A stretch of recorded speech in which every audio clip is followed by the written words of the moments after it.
নির্বাচন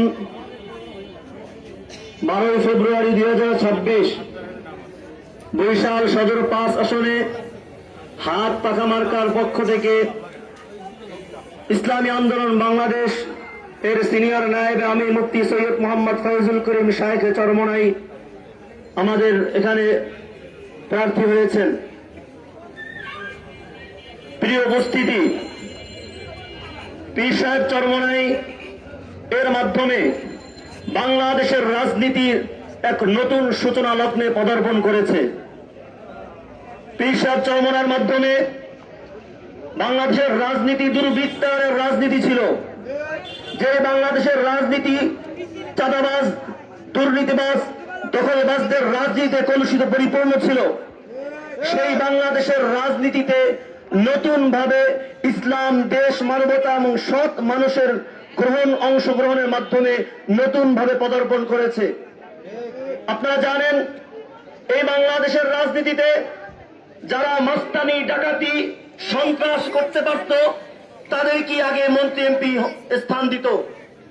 কিন্তু আলহামদুলিল্লাহ এবছর বাংলাদেশের রাজনীতিতে পীর সাহেব চরমনাইয়ের মাধ্যমে বাংলাদেশের 300 আসনের 258টি আসন আলহামদুলিল্লাহ হাত পাখার প্রার্থী রয়েছে।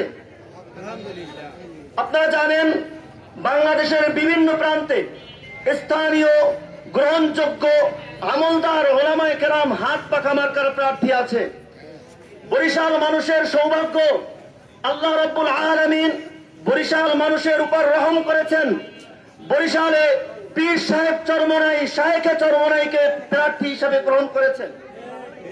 আমরা মনে করি আমাদের বরিশালে বর্তমানে যে কয়েকজন প্রার্থী আছে, এই কয়েকজন প্রার্থীর মধ্যে সৎ, আমানতদার, আল্লাহ ভীরু একজনই প্রার্থী আছে, সে হলো শায়েখে চরমনাই। শায়েখে চরমনাইয়ের বিকল্প বরিশাল 5 আসনে নাই। শায়েখে চরমনাইয়ের বিকল্প বরিশাল 5 আসনে কেউ নাই ইনশাআল্লাহ। আল্লাহ রাব্বুল আলামিন আমাদের বরিশাল 5 আসনে দয়া করেছেন। এজন্য আপনাদেরকে কিছু কথা বলি।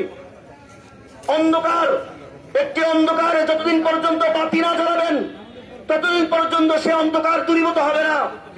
বাংলাদেশের রাজনীতিতে যতদিন পর্যন্ত ভালো মানুষের স্থান না দিবেন, ভালো মানুষকে মন্ত্রী, এমপি, সংসদে আসন না দিবেন, ততদিন পর্যন্ত বাংলাদেশের রাজনীতি পরিবর্তন হবে না।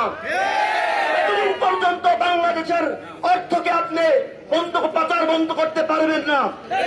এজন্য আপনাদের কাছে আহ্বান জানাই, আল্লাহ রাব্বুল আলামিন বরিশালে আমাদেরকে শায়েখে চরমনাইকে দান করেছেন, আমরা এর মূল্যায়ন করি, পারবো তো ইনশাআল্লাহ। আল্লাহ রাব্বুল আলামিন আমাদের সবাইকে কবুল করুন এবং 12 তারিখ হাত পাখাকে বিজয় করে বরিশালে বিজয় মিছিল করার তৌফিক দান করুন। আলহামদুলিল্লাহ।